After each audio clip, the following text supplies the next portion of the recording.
আমার যা পাওনা আছে আমার দিয়ে দাও। আমার ছেলে মেয়েগুলো না খেয়ে মরতেছে, আর তুমি এখানে ফুটানি মারতেছো। তুমি তো সব টাকা পেয়ে গেছো, তা আমার দিচ্ছ না কেন? যত সব সালা নিমক হারাম, নিজে তো সব টাকা মেরি খাইছো।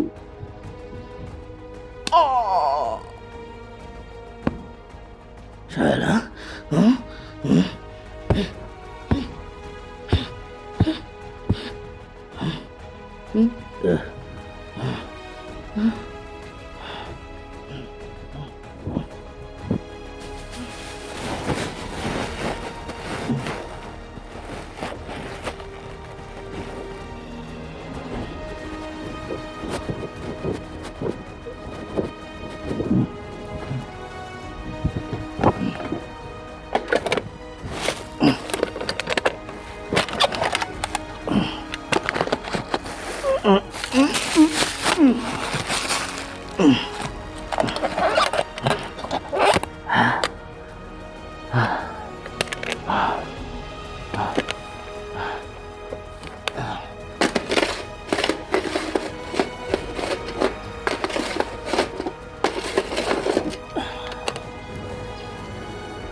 ডাউন মিস্ট্রি লেন আপনাকে স্বাগত জানায়।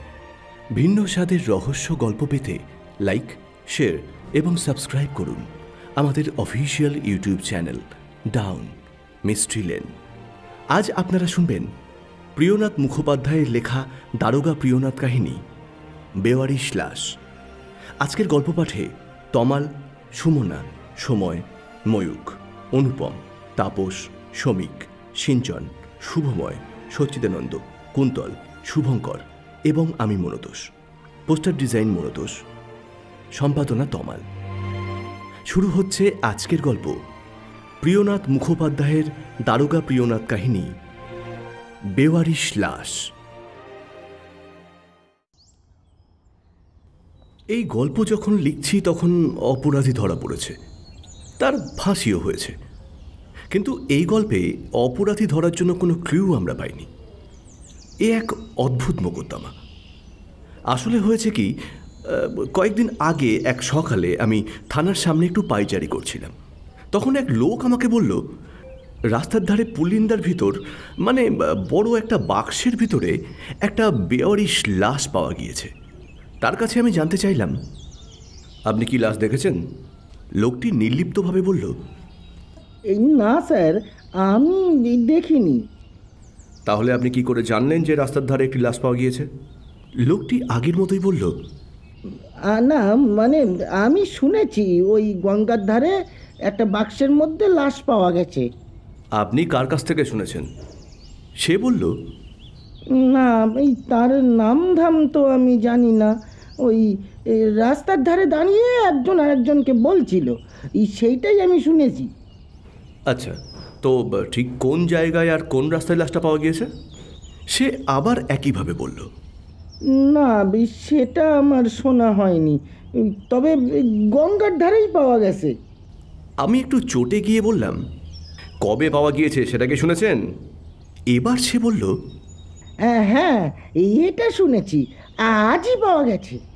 লোকটির কথা শুনে মনে হলো সত্যিই হয়তো বাক্সের মধ্যে কোনো লাশ পাওয়া গিয়েছে। আর যদি সেটা সত্যি হয় তবে আমার কাছে খবর পৌঁছতে বেশি দেরি হবে না।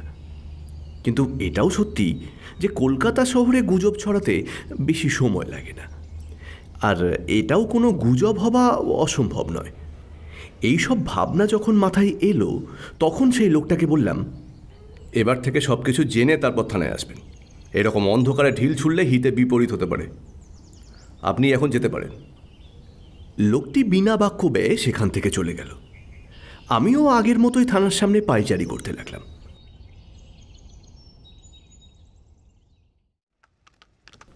প্রায় 10 মিনিট সময় পেরিয়ে গেছে।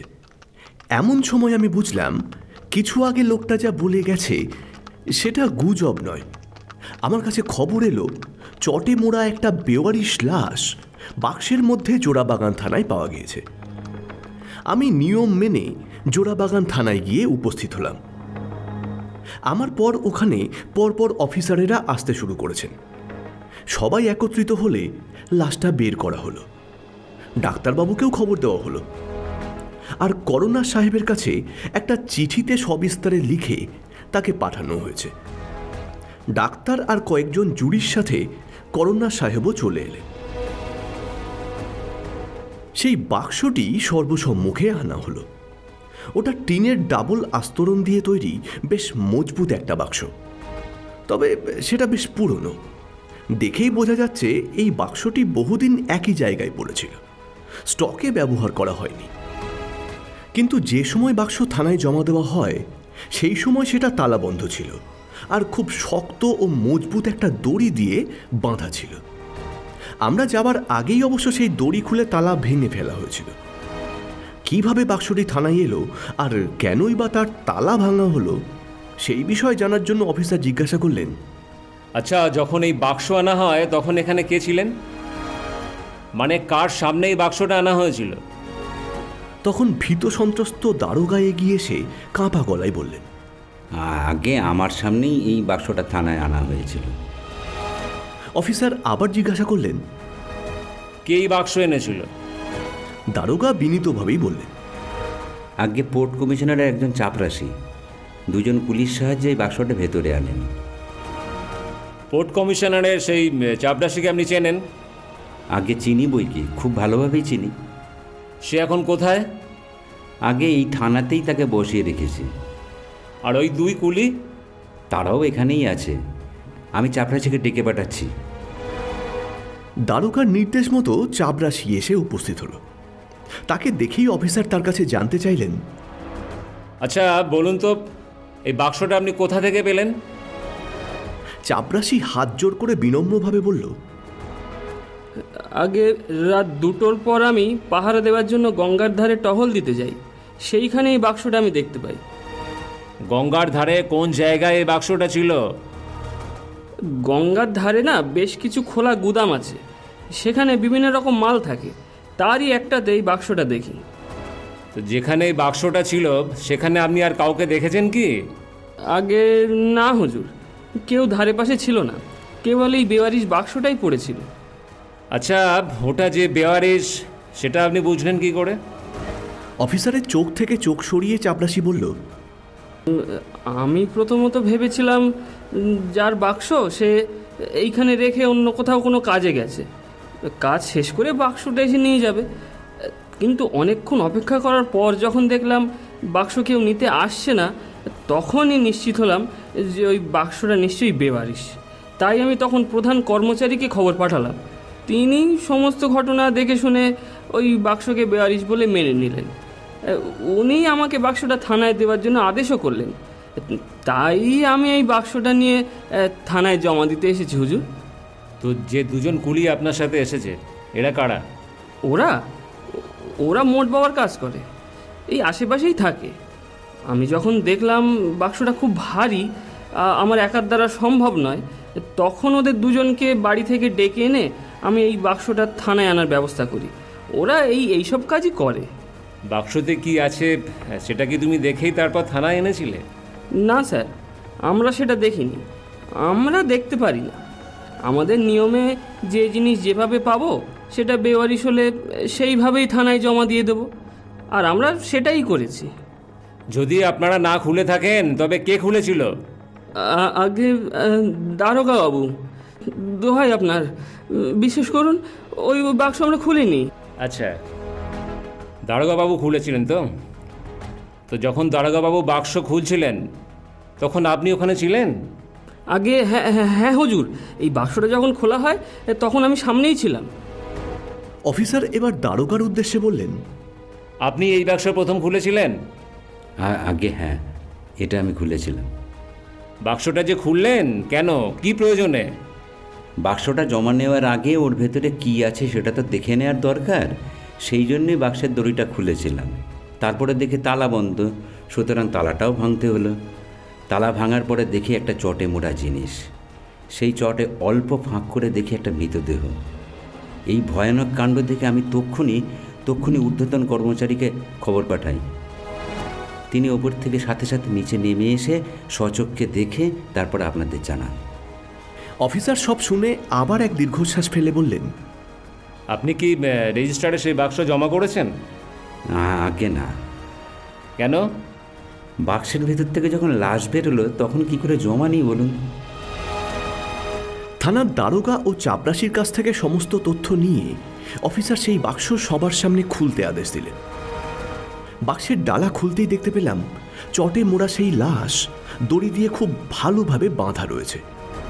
সেই চটবদ্ধ মৃতদেহ বাক্স থেকে বের করা হলো। দড়ি কেটে চট সরিয়ে দেখলাম একটা পুরুষের মৃতদেহ। সেই মৃতের হাত পা প্রায় এক জায়গায় করে আয়তনে ছোট করা। লাশ দেখে মনে হলো মৃত ব্যক্তির বয়স 30-এর ওপরে। ব্যক্তি পুরুষ এবং জাতিতে মুসলমান। মৃতদেহ ভালো করে পরীক্ষা করে জানা গেল দেহের কেবল বাঁ দিকে গলার কাছে অল্প কালো দাগ রয়েছে। ডাক্তার ওইখানেই ছিলেন। উনি পরীক্ষা করে বললেন, এর গলার বাঁদিকে আঘাত করে মারা হয়েছে। তিনি আরও বললেন, এর মৃত্যু 24 ঘন্টার মধ্যে হয়েছে বলে মনে হয়, তবে পোস্টমর্টেম না করে কিছু বলা যাবে না। অফিসার ডাক্তারের কথা শুনে আদেশ দিলেন, বডি পোস্টমর্টমের জন্য পাঠিয়ে দাও। অফিসারের আদেশ আমাদের কাছে ঠিক বলে মনে হলো না।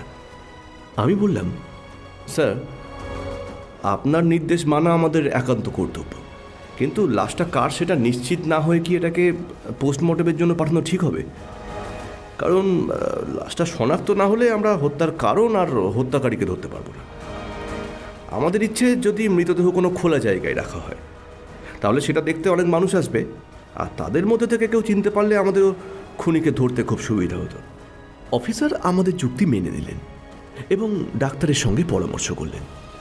তারপর উনি বললেন, ঠিক আছে, আপনাদের ইচ্ছাই মেনে নিলাম, কিন্তু একটা কন্ডিশন আছে। লাশ বেলা 12টার পর আর কিন্তু রাখা যাবে না, কারণ তারপর থেকেই দেহ পচতে শুরু করবে, আর সেটা যদি হয় তবে লাশের পোস্টমর্টেম প্রায় অসম্ভব হয়ে পড়বে। তিনি আরও বললেন, আর আমি আশেপাশের সব থানায় খবর পাঠিয়ে দিচ্ছি, তারা যেন সমস্ত মহল্লা থেকে অন্তত একজন করে মানুষ নিয়ে এসে লাশটাকে দেখায়, তাহলে সেই মানুষগুলোর মধ্যে কেউ না কেউ চিনলেও হয়তো চিনতে পারে।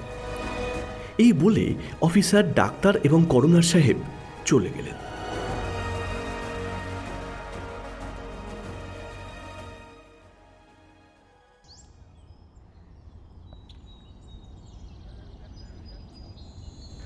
তারপর আমরা সেই লাশ চটের মধ্যে থেকে বের করে সর্বসম্মুখে রেখে দিলাম। কিছুক্ষণের মধ্যেই সেখানে কৌতূহলী মানুষের ভিড় উপচে পড়ল। কয়েকজন উচ্চ ও নিম্নপদস্থ বুদ্ধিমান কর্মচারীও সাদা পোশাকে নিয়োগ করলাম। তারা সর্বক্ষণ মানুষের আচার আচরণের ওপর খেয়াল রাখবে এবং অবশ্যই ওদের কথাবার্তা শুনবে। এদিকে অফিসারের নির্দেশ মতো বিভিন্ন থানা এলাকা থেকে অগুন্তি মানুষ এসে মৃতদেহ দেখতে লাগলো, কিন্তু কোনো ফল হলো না। চিনতে কেউ পারল না, আর লাশটা কার কেউ চিনলেও হয়তো বলল না। এদিকে ঘড়িতে বেলা 11টা। মৃতদেহ যে চটে মোড়া ছিল সেটা ভালোভাবে পরীক্ষা করেও কোনো সুরাহা হলো না। এমন কিছু পেলাম না যে সূত্র ধরে এগোনো যায়। ওর গায়ে কোনো লেখা পর্যন্ত নেই। চট কোথা থেকে আনা হয়েছে তাও জানা গেল না। আমরা টিনের বাক্সের ভিতর থেকে একটা পুরাতন ছোট শিশি পেলাম। শিশিটা ভালো করে পরীক্ষা করতে দেখলাম 5-6 বছর আগে এই শিশিতে ব্যাদগেট কোম্পানির ওষুধের দোকান থেকে একজন সাহেবের জন্য ওষুধ আনা হয়েছিল। এমন ওষুধের শিশি প্রায় প্রত্যেকের বাড়িতেই পাওয়া যায়। বিশেষ করে কোনো সাহেবের বাড়ির বাবুর্চি আর খানছামারা এই সকল শিশি ফেরিওয়ালার কাছে বিক্রি করে দেয়, আর ফেরিওয়ালারা বোতল শিশি বিক্রি করা কোনো ব্যবসাদারের কাছে সেগুলোকে বিক্রি করে দেয়।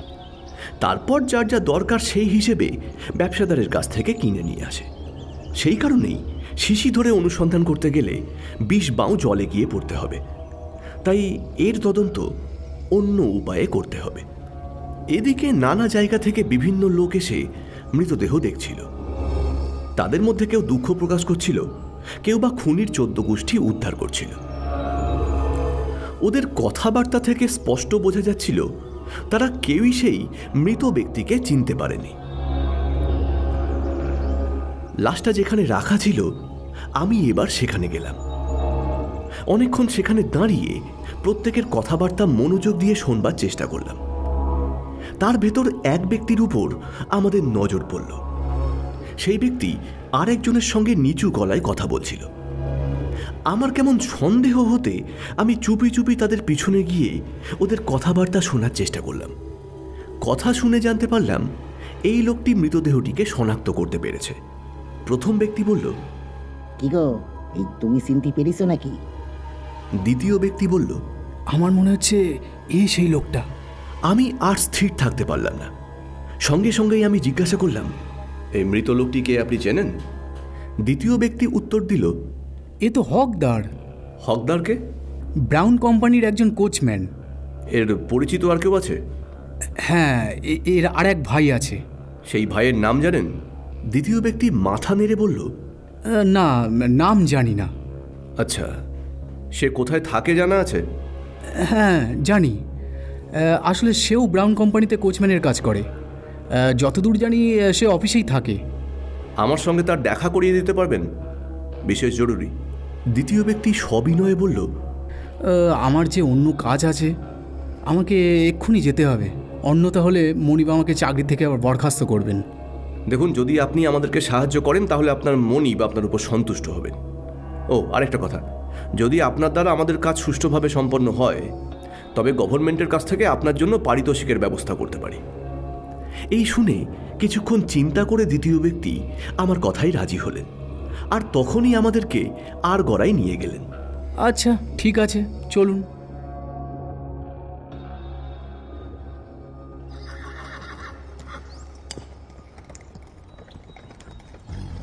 আরগড়ায় যখন পৌঁছলাম তখন দেখি একজন ভেতর থেকে বাইরের দিকে আসছে।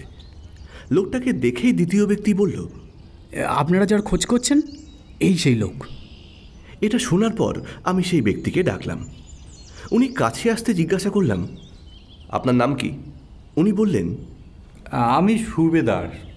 হকদার আপনার কে হন? এগিয়ে আমার ভাই। আচ্ছা, সে এখন কোথায় বলতে পারেন?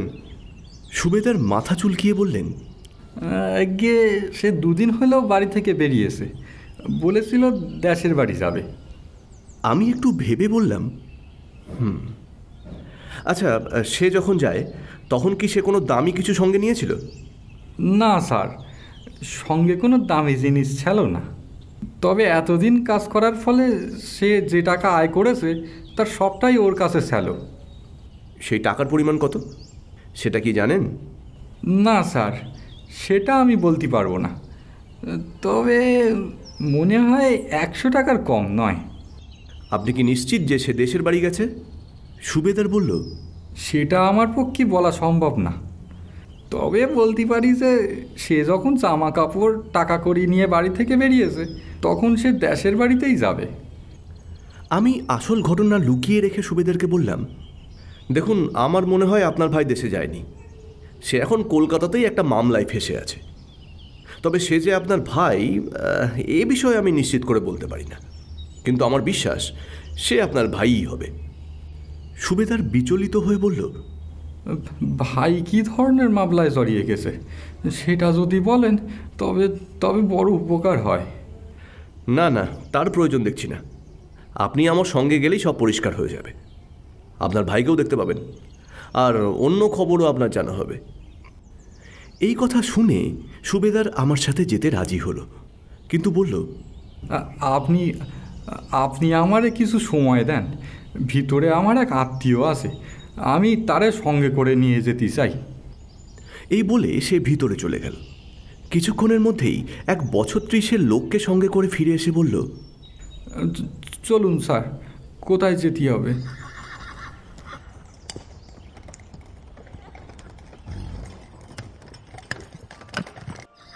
ওদের সঙ্গে নিয়েই সেই মৃতদেহের কাছে গেলাম। সুবেদারকে বললাম, আচ্ছা দেখুন তো চিনতে পারেন কিনা।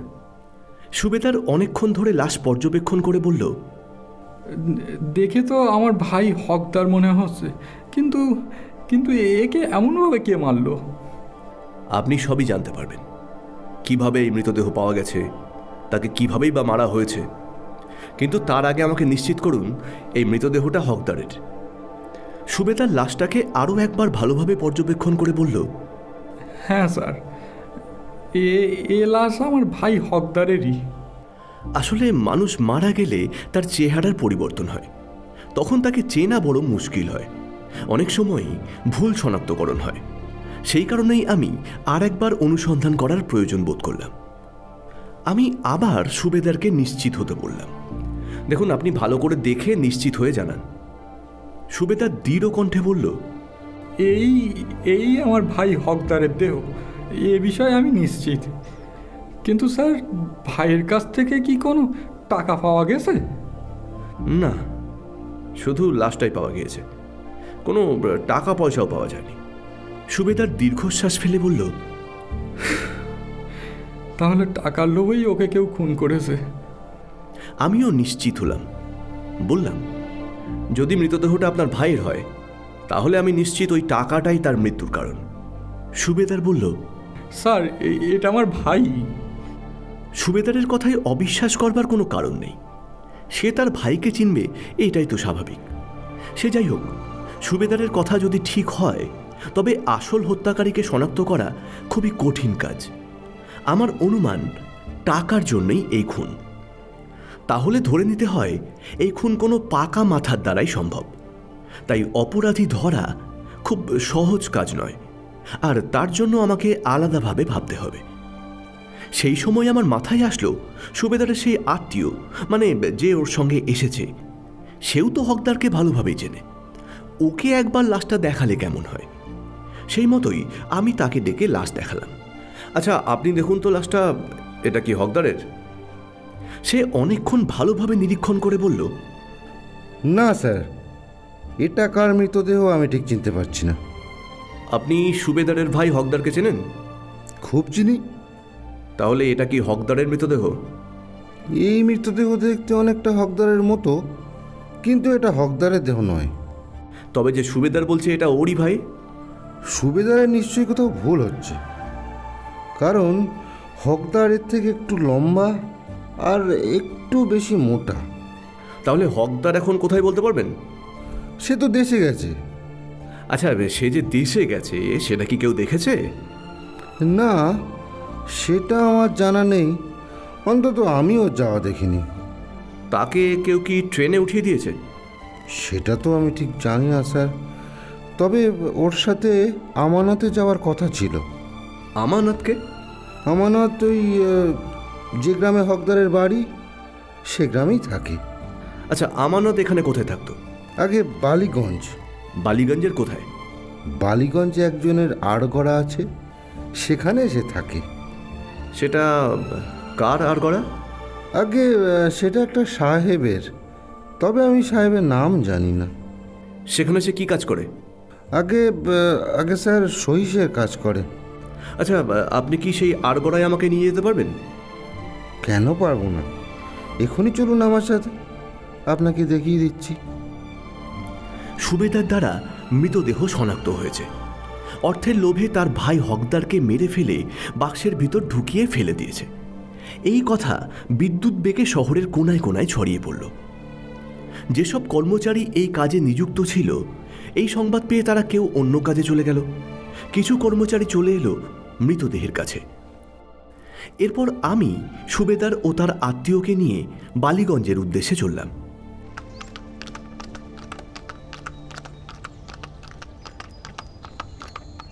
আমরা তাড়াতাড়ি গন্তব্যে পৌঁছে গেলাম।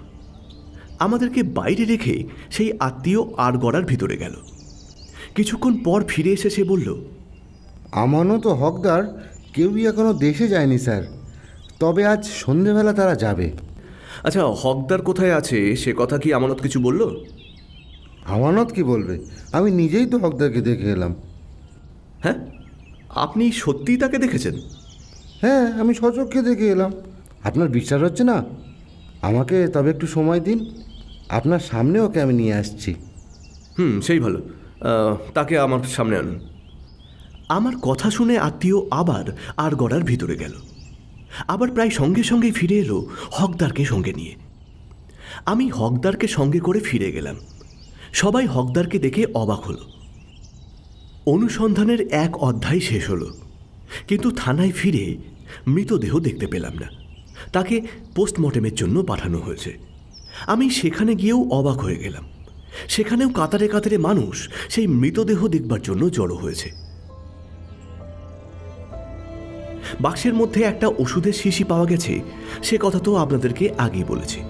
সেই শিশির উপরকার লেবেলে ব্যাথগেট কোম্পানির নাম লেখা ছিল।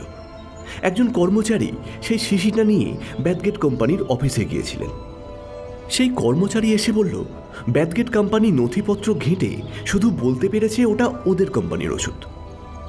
অনেকের ধারণা ছিল ওই ওষুধের শিশি হত্যাকারী পর্যন্ত নিয়ে যাবে, কিন্তু সেটা আর হবার নয়।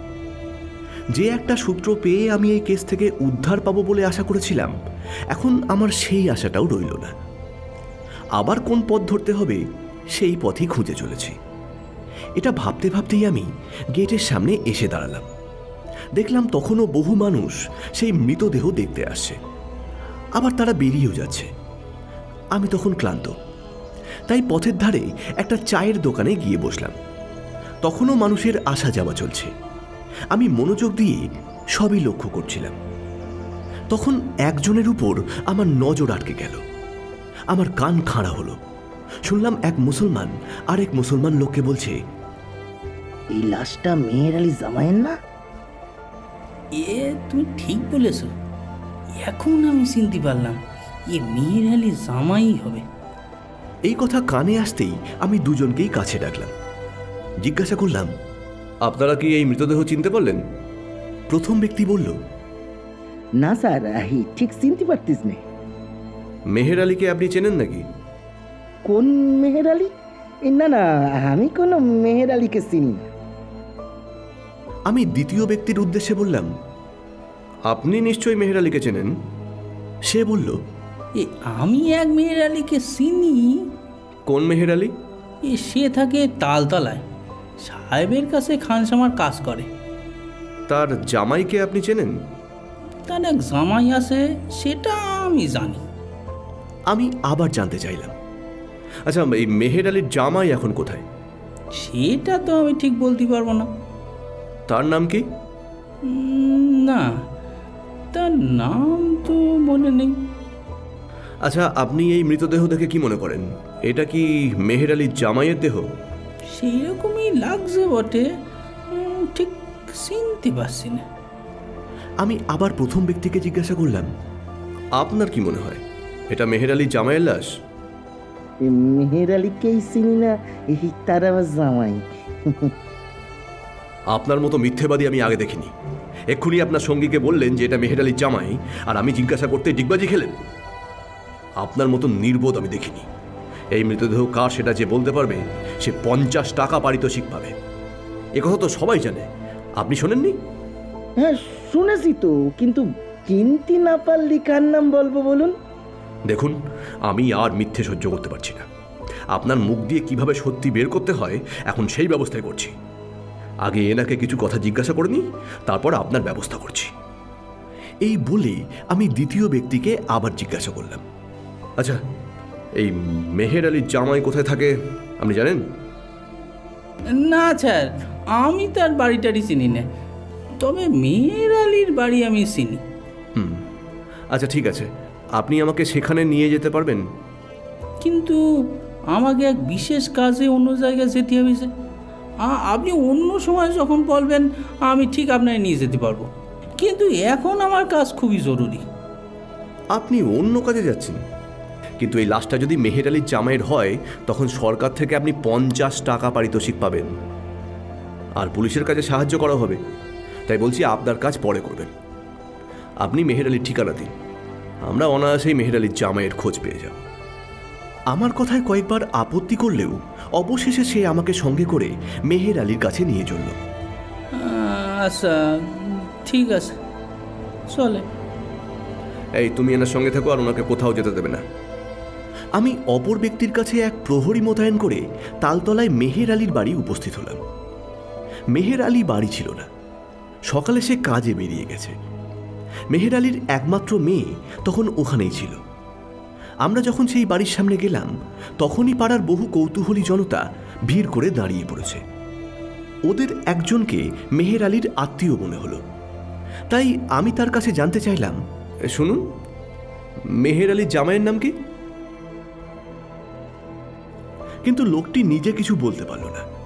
তাই সে বাড়ির ভিতর থেকে শুনে বলল, মেহের আলীর জামাইয়ের নাম রব্বানী। যে বাড়িতে মেহের আলী বাস করে সেটা মেহের আলীর নিজের বাড়ি। ওটা একটা সামান্য খোলার ঘর। রাস্তার উপর সদর দরজা, ওটা খোলা রয়েছে, কিন্তু সেই দরজায় একটা চটের পর্দা ঝুলছে। সেটা নিতান্তই পুরনো এবং ছেঁড়া। পর্দার আড়াল থেকে মুখ বার করে এক স্ত্রীলোক জিজ্ঞাসা করল, কেন গা, কি হয়েছে? আমি বললাম, রব্বানী কোথায় বলতে পারেন? স্ত্রীলোকটি বললেন, কেন, ওর খোঁজ করছেন কেন? আজ 3 দিন তারই চোখে দেখি না, কোথায় গেছে বলতে পারি না।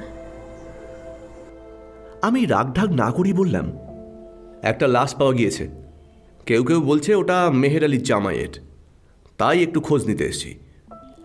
আমার এই কথা শুনে ভিতর থেকে পর্দা সরিয়ে এক স্ত্রীলোক বেরিয়ে এলো।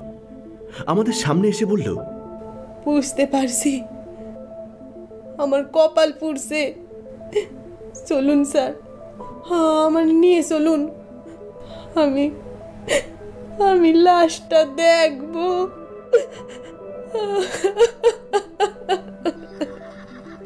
আমরা এই কথা শুনে গাড়িতে গিয়ে উঠলাম। মহিলাও কাঁদতে কাঁদতে গাড়িতে উঠলেন, সঙ্গে বেশ কয়েকজন বাচ্চা। গাড়ি ছাড়ল। আমি সেই মহিলাকে প্রশ্ন করলাম, আচ্ছা, আপনি কি মেহের আলীর মেয়ে? হ্যাঁ স্যার। আপনারা ভাই বোন কয়জন? আমি একা। রব্বানী কি আপনার স্বামী? হ্যাঁ। আচ্ছা, রব্বানী কি আপনার বাবার কাছেই থাকতেন? না। তিনি কোথায় থাকেন? আমার আব্বার বাড়ির কাছেই বাসা ভাড়া করে আমরা থাকি। আমি এখানে থাকি না, শুধু আমার স্বামীর খোঁজে এই বাড়িতে এসেছি। এরা কি আপনার সন্তান? হ্যাঁ স্যার। আপনার স্বামীর খোঁজ করছেন কেন? সেই মহিলা কেঁদে ফেলে বললেন,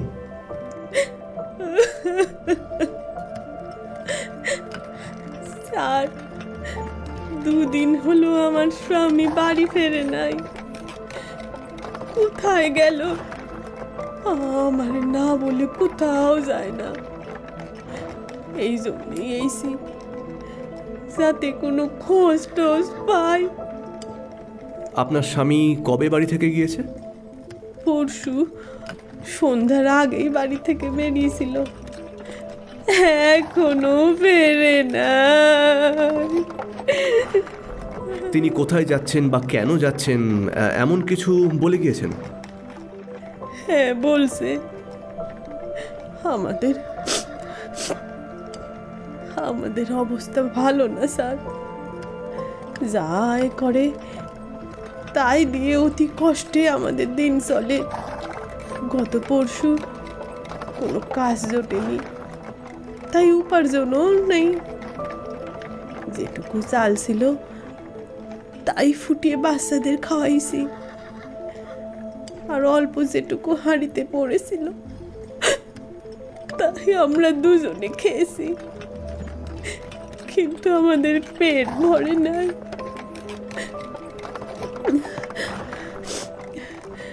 রাতে খাওয়ার মতন বাড়িতে কিছু ছিল না। আগে উনি বেশ কখানি কাজ করেছিল, তার কিছু টাকা ভিন্ন ভিন্ন জায়গায় বাকি ছিল। যদি কিছু আদায় হয় তবে রাতের খাবার পাওয়া যাবে, সেই আশায় সে বেরিয়েছিল।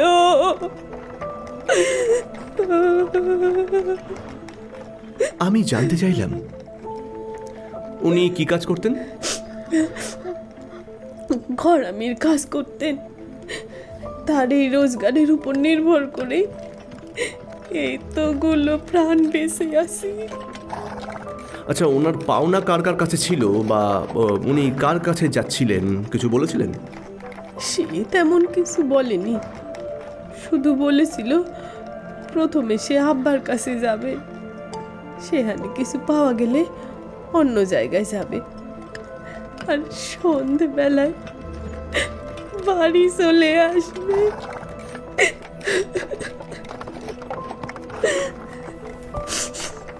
বাবার কাছে যাবেন কেন?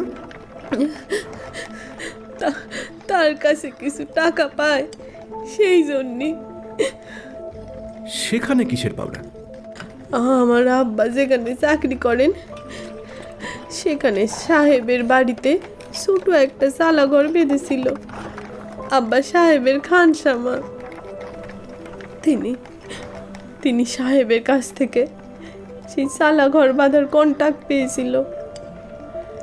তার কিছু লাভ রেখে আমার স্বামীরে সেই কন্ট্রাক্ট দেন।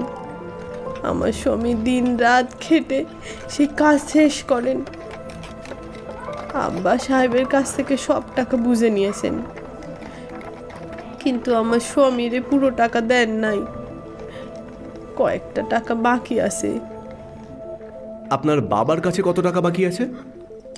তা জানি না, তবে শুনছি খুবই অল্প, 2-3 টাকার বেশি নয়। 5-7 টাকা বাকি ছিল, প্রায় 2 আনা 4 আনা করে শোধ করে দেন। আচ্ছা, উনি তো আপনার বাবার কাছে যাবেন বলেছিলেন, তো উনি কি বলেছিলেন যে উনি আপনার বাবার বাড়ি নাকি বাবার অফিসে যাবেন?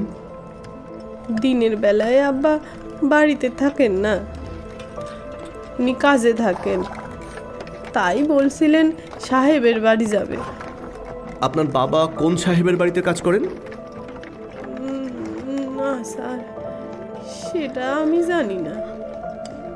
আচ্ছা, তারপর আপনার সাথে আপনার বাবার দেখা হয়েছিল? হ্যাঁ, হয়েছিল। আপনি তাকে জিজ্ঞাসা করেছিলেন যে আপনার স্বামীর সঙ্গে তার দেখা হয়েছিল কিনা? করছি, তবে আব্বা যেন বিরক্ত হলেন আর বললেন আমার সাথে দেখা হয়নি।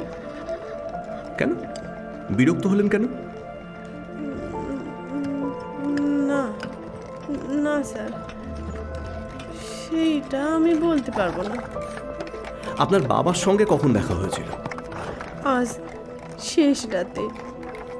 শেষ রাতে? আচ্ছা, তো কোথায় দেখা হয়? তারই বাড়িতে। আপনি শেষ রাতে আপনার বাপের বাড়ি গিয়েছিলেন? না স্যার, পরশু সারা রাতের মধ্যে যখন আমার স্বামী এলেন না, তখন আমার কি করা উচিত কিছু বুঝতে পারছিলাম না। তাই সকাল হতেই আমি আব্বার বাড়ি যাই, কিন্তু আব্বার দেখা পাই না।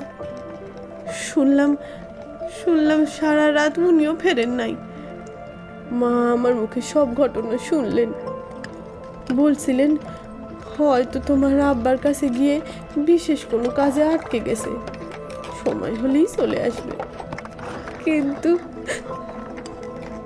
কিন্তু সারাদিন না আমার স্বামী এলো, না আমার আব্বা এলো। এরপর রাত বাড়লো,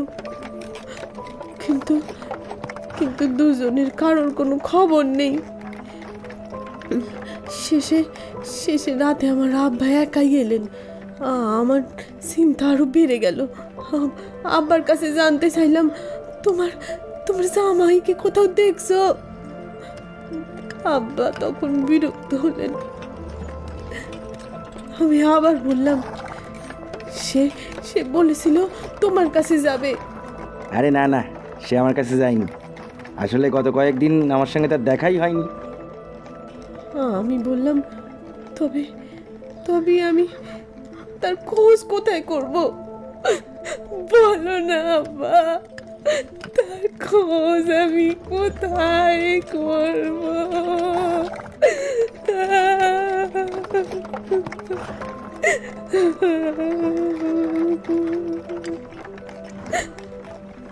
আব্বা বিরক্ত হয়ে বললেন, সে তো আর ছোট বাচ্চা নয়, কোথায় হয়তো কাজে গেছে, কাজ শেষ হলেই আবার ফিরে আসবে। তাছাড়া সে তোমার সঙ্গে ঝগড়া করে বাড়ি থেকে যায়নি তো। যত সব। এই বলতে আব্বা চলে যান, আমার কোনো কথা শুনলেন না।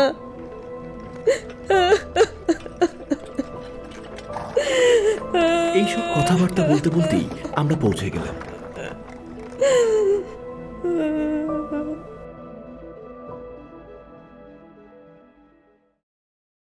আমরা গাড়ি থেকে নেমে মৃতদেহের কাছে গেলাম। বাচ্চাগুলোও আমাদের সাথে গেছিল। আমি মৃতদেহ দেখিয়ে মহিলাকে জিজ্ঞাসা করলাম, আচ্ছা দেখুন তো আপনি চিনতে পারেন কিনা। মহিলা কিছুক্ষণ সেই লাশ পর্যবেক্ষণ করে কোনো কথা না বলে বসে পড়লেন। আমি এই মহিলাকে চিনতে পারছি না।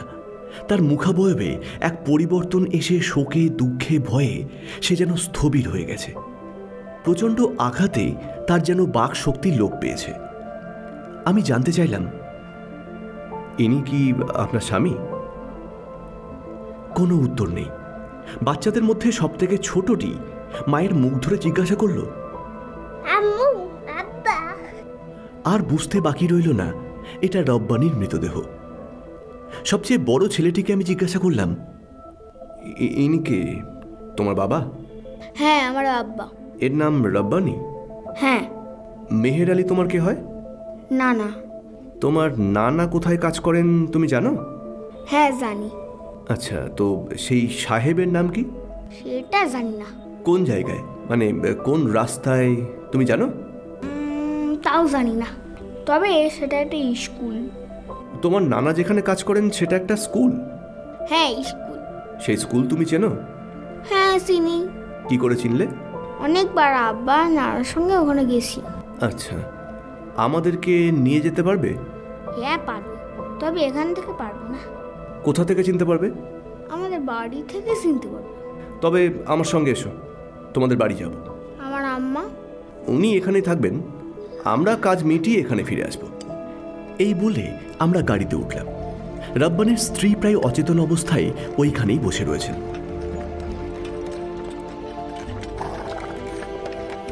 গাড়ি দ্রুত ছুটিয়ে আমরা মেহের আলীর বাড়ির সামনে এসে উপস্থিত হলাম।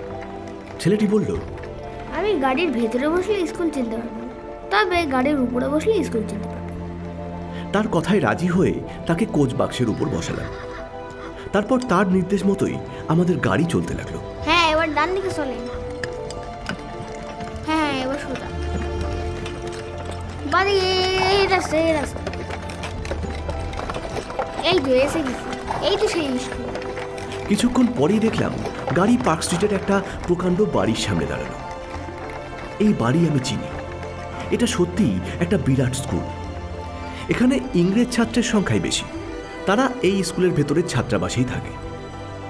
ছেলেটি গাড়ি থেকে নেমে আমাকে বলল, আপনি আমার সাথে আসুন, এই স্কুলে আমার নানা কাজ করে।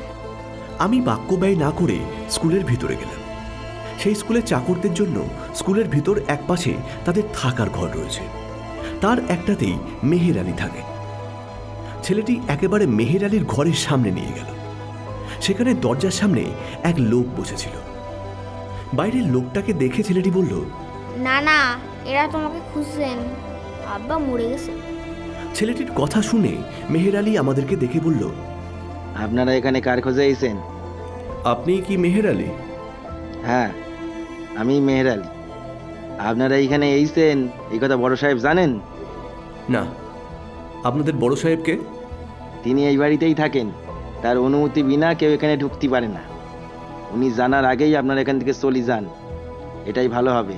ঠিক আছে, তাই হবে।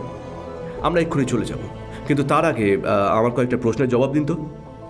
মেহের আলী বেশ জোরের সঙ্গেই বলল, সাহেবের অনুমতি ছাড়া আমি কোনো জবাব দিতে পারবো না।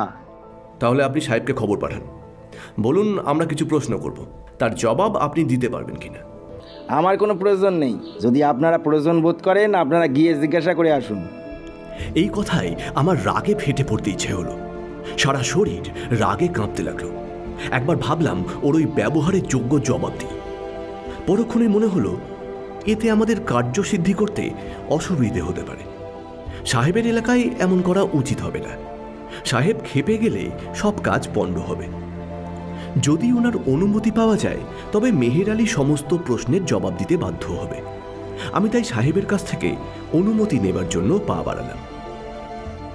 সাহেবের ঘরের সামনে বসা চাপরাশির হাতে আমার কার্ডটা দিয়ে একটা চিরকুটে খুনের ঘটনা সংক্ষেপে লিখে পাঠিয়ে দিলাম। এই কার্ড আর চিরকুটখানা আপনার সাহেবের কাছে পৌঁছে দিন। চাপরাশি কার্ড নিয়ে ভেতরে গেল। কিছুক্ষণের মধ্যেই কার্ড হাতে সেই সাহেব বেরিয়ে এলেন। বললেন, আমি আপনাকে কি রূপে সাহায্য করিতে পারি? আপনার খানসামাকে আমরা ঘণ্টাখানেকের জন্য সঙ্গে নিয়ে যেতে চাই, শুধু এইটুকুই সাহায্য চাই। তাহাকে কি প্রয়োজন আছে? একটা খুন হয়েছে, আমাদের সন্দেহ মৃত ব্যক্তি মেহের আলীর জামাই, তাই ওকে সঙ্গে নিয়ে যাব, ওকে মৃতদেহটা দেখাবো। যদি আমাদের সন্দেহ সঠিক হয় তাহলে আমরা আসল হত্যাকারীকে ধরতে পারবো, তাই আপনার সাহায্যের খুব প্রয়োজন। কি রূপে খানসামার জামাতা হত হইয়াছে? দেখুন, কিভাবে মারা হয়েছে বা কে মেরেছে তা এখনো জানতে পারিনি, তবে মৃতদেহ কার এখন সেটারই অনুসন্ধান চলছে। মৃতদেহ কোন স্থানে পাওয়া গিয়েছে? রাস্তার ধারে পাওয়া গিয়েছে, একটা বড় বাক্সের মধ্যে। ঠিক আছে, আপনি আমার খানসামাকে লইয়া যান। আপনার কাজ সমাপ্ত হয়ে গেলে অমনি তাকে ছাড়িয়া দিবেন। এই বলে সাহেব তার চাপরাশিকে বললেন, এই খানসামাকে আমার নিকট ডাকিয়া আনো। আদেশ পেয়েই চাপরাশি মেহের আলীকে আমাদের সামনে হাজির করল। স্যার, আপনি আমাকে ডাকছিলেন? তাকে দেখেই সাহেব বললেন, তুমি এই অবশ্যই যাও। ওনারা তোমার কাছে যেমন সাহায্য চাইছেন সেইরূপ সাহায্য করিও। এরপর মেহের আলী আর কোনো কথা বলল না। নিতান্ত অনিচ্ছা সত্ত্বেও সে আমাদের সাথে চলতে শুরু করল। আমি তাকে কোনো কথা জিজ্ঞাসা না করেই স্কুলের বাইরে আনালাম। আমরা গাড়িতে ওঠার আগে তাকে জিজ্ঞাসা করলাম, রব্বানি আপনার জামাই? হ্যাঁ। সে এখন কোথায়? আমি জানি না। আপনার সাথে কদিন দেখা হয়নি? 1 সপ্তাহের মধ্যে তার সাথে আমার দেখা হয়নি। আপনি ঠিক বলছেন? মানে 1 সপ্তাহ তার সঙ্গে আপনার দেখা হয়নি? হ্যাঁ, আমার বেশ মনে আছে। আপনার মনিবের বাড়িতে সে কদিন আসেনি? প্রায় 15 দিন। কিন্তু আমার কাছে যে খবর আছে সে 3 দিন আগেই এখানে এসেছিল। মিথ্যে কথা। এ কথা আপনাকে কে বলল? সে যেই বলুক, আমি যা জিজ্ঞাসা করছি তার উত্তর দিন। আমিও তো বলছি রব্বানি 15 দিনের ভেতর এখানে আসেনি। এই উত্তর শুনে আমার কেমন সন্দেহ হল, তাই মেহের আলীকে এক কর্মচারীর কাছে রেখে আমি আবার ভিতরে গেলাম। সেখানে সাহেবের সেই চাপরাশির দেখা পেলাম। আমাকে দেখে চাপরাশি এগিয়ে আসলো, বলল, আরে স্যার, কি ব্যাপার, আবার এলেন যে? তোমার কাছে একটা জিনিস জানবো বলে আবার এলাম। আমার কাছে? হ্যাঁ। কি জানতে চান বলুন। তুমি মেহের আলীকে কতদিন চেনো? তা আমি এখানে প্রায় 2 বছর ধরে কাজ করছি, সেই তখন থেকেই চিনি। তার জামাইকে চেনো? রব্বানি? হ্যাঁ, তাকেও তো চিনি। এই তো কিছুদিন আগে সে ওই খোলার ঘরটা বানিয়েছিল। তুমি কদিন আগে তাকে দেখেছো? তা প্রায় 3 দিন আগে। সে তার পাওনা টাকার জন্য মেহের আলীর কাছে এসেছিল। তারপর শ্বশুর জামাই মিলে কথা কাটাকাটি হয়। কোথায়? এই তো এই মেহের আলীর ঘরের সামনে। তুমি নিশ্চিত এটা 3 দিন আগের ঘটনা? হ্যাঁ, তার 4 দিনের আগে তো মোটেই নয়। আচ্ছা, তো কতক্ষণ এই তর্কাতর্কি চলেছিল? সেটা বলতে পারবো না, আমি অন্য কাজে চলে গেছিলাম। তখন বেলা কত হবে? প্রায় সন্ধে, আলো তো কমে এসেছিল। আচ্ছা, তো তারপর কি রব্বানি চলে গিয়েছিল? না স্যার, সে খবর বলতে পারবো না। তুমি কি আমাদের সঙ্গে যেতে পারবে? তাহলে লাশটা দেখে শনাক্ত করতে সুবিধা হতো। চাপরাশি আমাকে বলল, ঠিক আছে ঠিক আছে, আপনি একটু অপেক্ষা করুন, আমি সাহেবের কাছ থেকে অনুমতি নিয়ে আসি। যদি অনুমতি পাই তবে যাব। তারপর সে ঘুরে এসে বলল, হ্যাঁ, অনুমতি পেয়েছি, চলুন আমি যাব। চাপরাশির সাথে হওয়া সমস্ত কথাবার্তা আমি মেহের আলীকে বললাম। সে সব শুনে কিছুক্ষণ চুপ করে থেকে বলল, চাপরাশি এ কথা বলতে পারে না, আর যদি বলিও বা থাকে সে মিথ্যে বলতে। 15 দিনের ভেতর রব্বানি আমার কাছে আসেনি। মেহের আলীর কথা শুনে চাপরাশি বলল, আমি মিথ্যে বলছি না তুই মিথ্যে বলছিস? রব্বানি 3-4 দিন আগে তোর কাছে আসেনি পাওনা টাকা নেওয়ার জন্য? আর তোরা তর্কাতর্কি করলি, সব মিথ্যে বলছি আমি? দুজনের কথাবার্তার মাঝেই আমরা মর্গে এসে পৌঁছলাম। আমি ওই দুজনকে লাশের কাছে নিয়ে গেলাম। মেহের আলী পর্যবেক্ষণ করে বলল, না, আমি ঠিক চিনতে পারতিস না, একার দেহ। চাপরাশি বলল, তা চিনতে পারবে কেন? তোমার জামাইকে যে দেখেছে সেই চিনতে পারে, আর তুমি পারছো না? হ্যাঁ, এটাই এক আশ্চর্য ব্যাপার। লাশের পাশে সেই টিনের বাক্সটি ছিল। সেই বাক্স দেখে চাপরাশি বলল, আচ্ছা স্যার, এই বাক্সটা কিসের? এই বাক্সের মধ্যেই লাশ পুড়ে গঙ্গার ধারে কেউ রেখেছিল। এই বাক্সের ভিতরেই লাশ পাওয়া গেছিল? হ্যাঁ স্যার, এই মেহের আলী যে ঘরে থাকে সেই ঘরে এরকম একটা বাক্স ছিল। সেই বাক্স সেই জায়গায় আছে কিনা ওই মেহের আলীকে একবার জিজ্ঞেস করুন তো। আমি এবার মেহের আলীকে চেপে ধরলাম, বললাম, কি হে মেহের আলী, তুমি যে ঘরে থাকো সেই ঘরে এরকম একটা টিনের বাক্স ছিল? মেহের আলী বিরক্তির সাথে বলল, চাপরাশি মিথ্যি কথা বলতিছে। আমি যে ঘরে থাকি সে ঘরে কোনো কালে কোনো বাক্স ছিল না, আর এখনো নেই। চাপরাশি বলল, ও মিথ্যে বলছে স্যার। ওর ঘরে যে বাক্স ছিল সেটা আপনি যে কোনো চাকরকেই জিজ্ঞেস করলে জানতে পারবেন। ওখানকার সবাই জানে, এমনকি মনিবও বলবেন ওখানে একটা বাক্স ছিল, কারণ মনিব একদিন মেহের আলীকে জিজ্ঞেস করেছিলেন এই বাক্স কার। কি মেহের আলী, এই কথা কি সত্যি? না হুজুর, এর পুরোটাই মিথ্যে।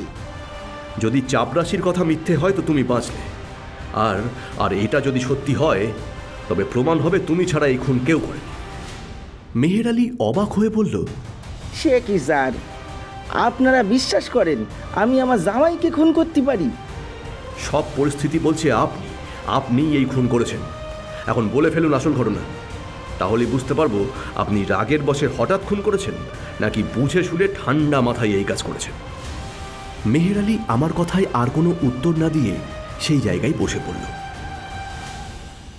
এইসব কথা শুনে মেহের আলীর মেয়ে বলল, তুমি তোমার জামাইরে খুন করছো?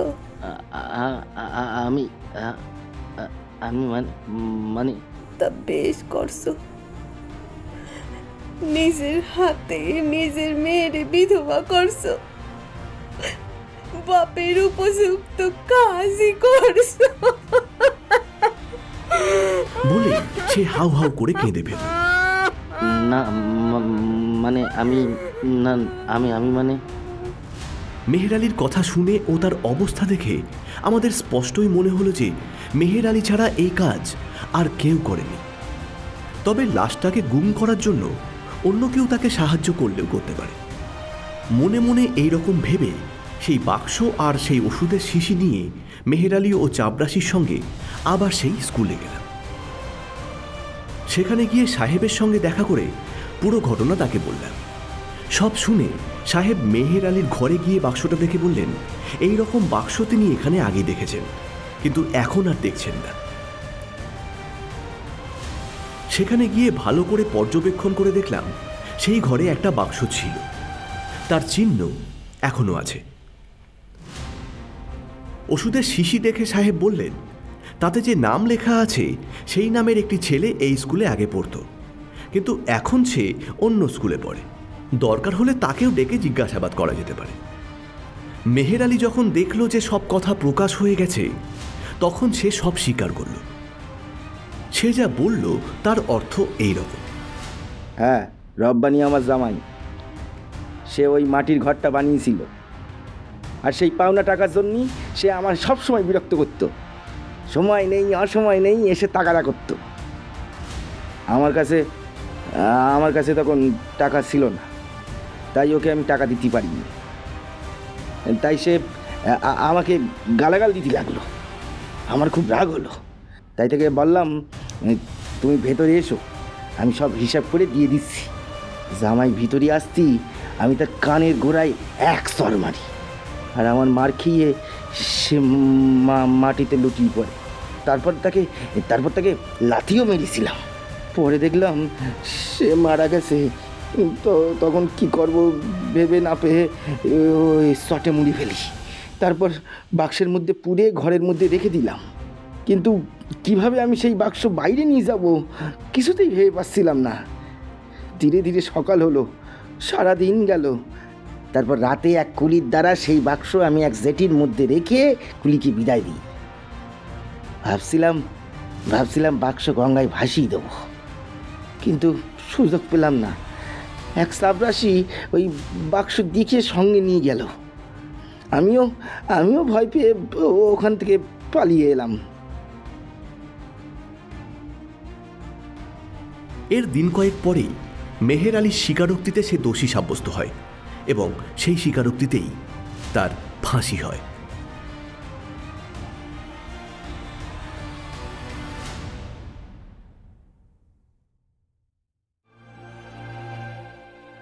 এতক্ষণ আপনারা শুনলেন দারোগা প্রিয়নাথের কাহিনী বেওয়ারিশ লাশ।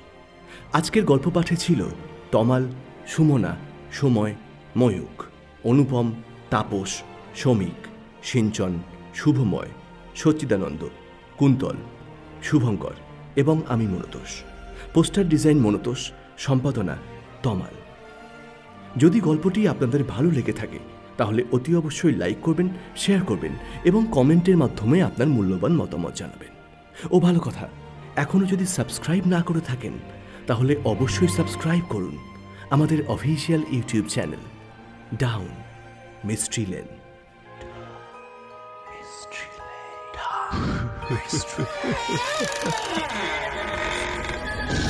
Down Mystery Lane.